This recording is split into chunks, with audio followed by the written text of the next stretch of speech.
Live from Pix Plaza on 42nd Street, it's the Pix 11 News at 4. The Sean Diddy Combs federal sex trafficking case could be in the hands of a Manhattan jury by this time next week. Prosecutors calling their final witnesses before the defense gets its turn. Prosecutors revealing graphic photos from the raids at Diddy's LA mansion, showing a cache of weapons, drugs, and baby oil.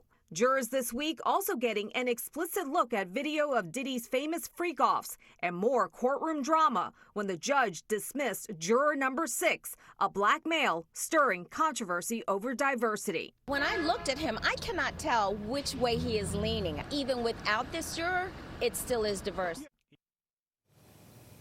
We have a lot of new evidence and testimony to talk about as week 6 of the Diddy trial wraps up. And we have an expert panel to break it all down for us, giving us the very latest from court. Joining us now, New York trial attorney David Schwartz and KTLA entertainment reporter Jasmine Simpkins. Thank you both for being with us today. Thank you. David, let me start with you. After a juror calling in sick and then the Juneteenth holiday, court resumed today. It was a half day of proceedings, but the week really started with a big development, and that was when juror number 6 was dismissed. Talk about that, and why did that juror get dismissed? Well, it's not that unusual that a juror gets dismissed, but if a juror is stirring up trouble and there's controversy behind what the juror is doing, that it's common. That's why we have alternate jurors in every criminal case. And in a case that lasts this long, it's not uncommon for a juror to drop out. Yeah, and in this case, the judge was concerned about where this juror actually resides, because to be on this case, you have to be a New York State resident. Absolutely.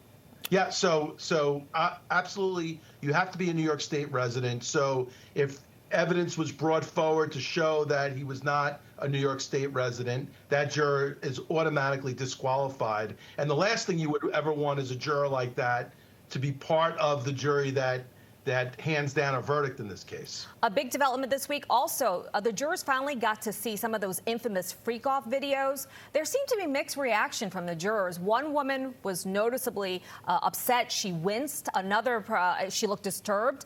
Another juror giggled, and yet another remained emotionless. What can we gauge from those reactions?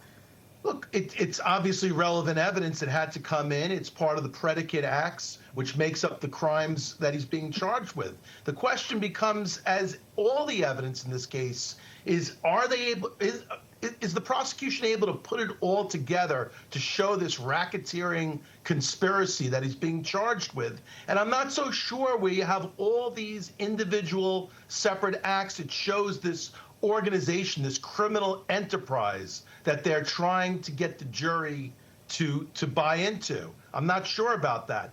Certainly they showed that he's guilty of domestic violence and all types of violence like that. He's not a good guy. But did they prove the racketeering portion of this case? I'm not sure. So the racketeering, or so-called RICO charges, you're not certain that they've proved that. What about the sex trafficking and the prostitution charges? How do you feel about how the prosecution has done when it comes to those two charges? I think the one charge they made a strong case on, it's the prostitution charge and bringing a prostitute over state lines in a business transaction. I think they have proven that case. And there is a 10-year maximum sentence with that charge. The other two charges I'm not so sure about. Okay, Jasmine, let me get to you. A week ago, last Friday, Kanye West making quite the splash, showing up in court. So he could not get into the packed courtroom, and now he's rumored to try again. What have you heard about Kanye showing up again?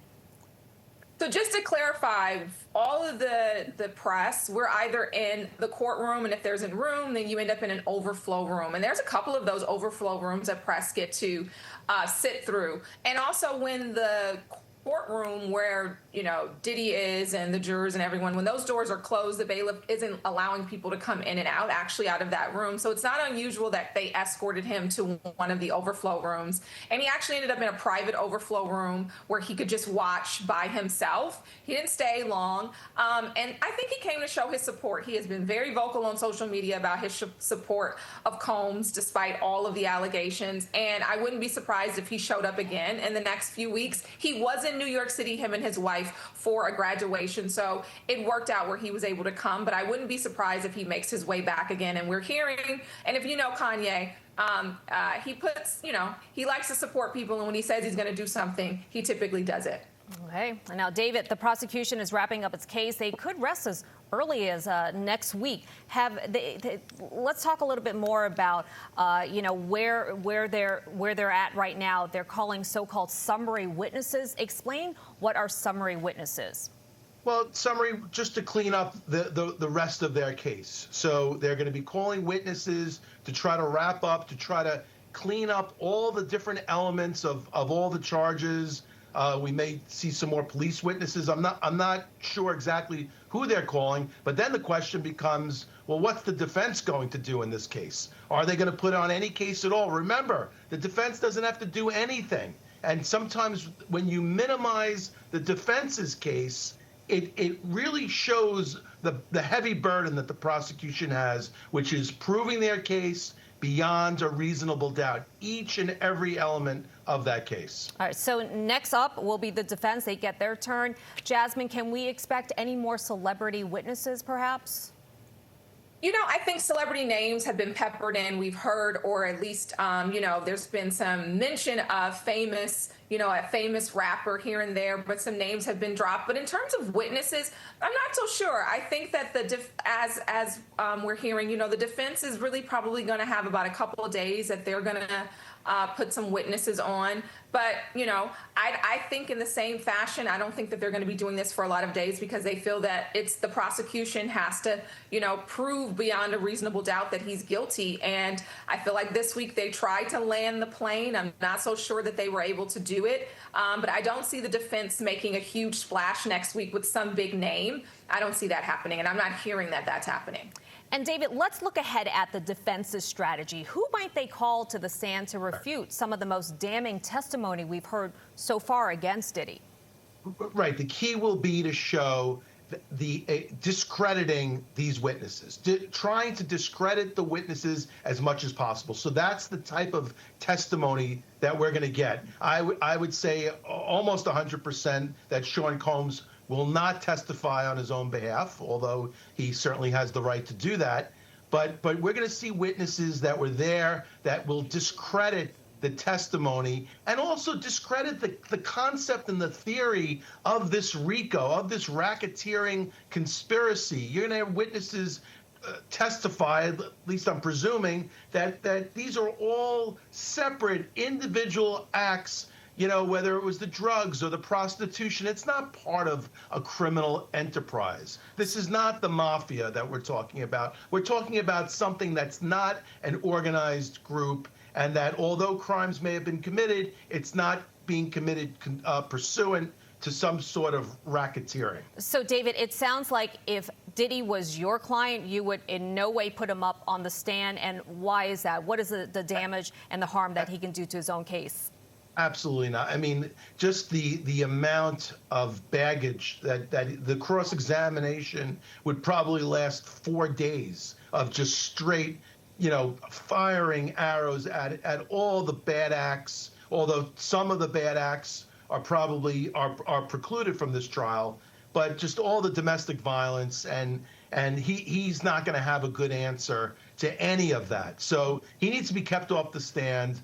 The defense has to challenge the prosecution to meet their burden of proving each and every element, especially of this racketeering conspiracy, beyond a reasonable doubt. I'm not sure that they've tied up this package. So if they have the right jurors on this jury that are going to look at this case logically and challenge the prosecution to their burden, that's easier said than done, then they may have a shot at a hung jury on some of these counts. And Jasmine, today one of Diddy's sons, Justin, was in court once again, as was his mom and also, I believe, his godmother today. What can you glean from the family members who've been present? You know, Sean has always been very good about keeping his family close. That's kind of the duality of what we're seeing with him. He was this family man, this businessman, but he also had this dark side. So it's not shocking that his sons particularly have been sticking it out and coming to court. Even on Father's Day, they all in unison posted messages, the daughters as well as the sons. And they're showing a lot of support to their father. His mother has been there every day. He's even leaned over and spoken to her a few times and been able to communicate with her directly. So it's not shocking. He's always been very close to his children. And I feel like as the weeks go on and the days go on in this trial, we will see more and more of his family coming out to support him. That we can count on. All right, David Schwartz and Jasmine Simpkins, really great talking to you both. We appreciate your perspective, and we thank you for joining us today. Thank you.